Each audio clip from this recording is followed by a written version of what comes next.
Hello everyone, आज हम बात करेंगे आध्यात्मिक तरक्की, आध्यात्मिक प्रगति के बारे में। ये मेरा दूसरा चैनल है जिसमें मैं हिंदी में बात करता हूँ, एक इंग्लिश के लिए सेपरेट चैनल है। तो इंसान की आध्यात्मिक प्रगति कैसे होती है? क्या ये कर्म कांड पर या पूजा पाठ पर डिपेंड करती है या फिर किसी और चीज़ पर? मैं अभी रिसेंटली धर्मकोट धर्मशाला जाके आया था, जब मोस्टली बुद्धिज़्म और बुद्धिज़्म से मेरा एक अलग ही लगाव रहा है हमेशा। तो आध्यात्मिक प्रगति के लिए क्या जरूरी है?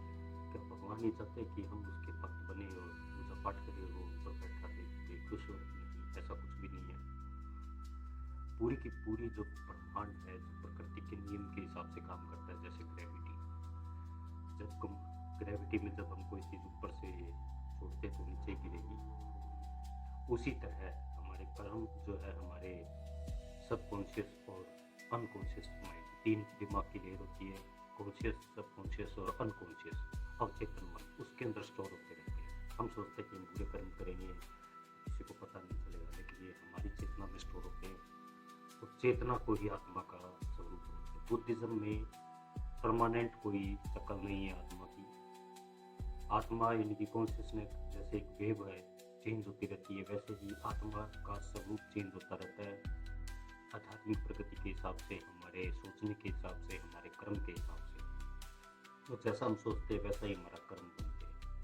अगर हम अच्छा सोचेंगे, हमारे विचार अच्छे होंगे तो कर्म भी अच्छे होंगे, और विचार अगर नेगेटिव होंगे तो कर्म भी नेगेटिव होंगे। यानी कि everything is thought of mind. हमारे सब कुछ ब्रह्मांड के अंदर विचारों के ऊपर डिपेंड है। और फिलोसफी के अंदर एक पुरानी थ्योरी है कि डिटर्मिनिज्म और पॉसिबलिज्म। डिटर्मिनिज्म यानी कि भाग्यवाद, और पॉसिबलिज्म में कर्मवाद। क्या हम अपना कर्म खुद लिख सकते हैं या फिर हम किसी के हाथ की कठपुतली है? ये एक लंबी बहस है। तो जो मैंने अपने ध्यान से एनालाइज किया है, हम जो है दोनों फिलोसफी के बीच में है। अगर हम मेटेरियलिस्टिक लाइफ, पैसों के पीछे भागते हैं, अपनी इंद्रियों को सुख के पीछे भागते हैं, तब हम डिटर्मिनिज्म को फॉलो करते हैं, यानी कि हम मोह माया के तहत बंधे हुए हैं, हम अपने आप कोई फैसला नहीं ले सकते।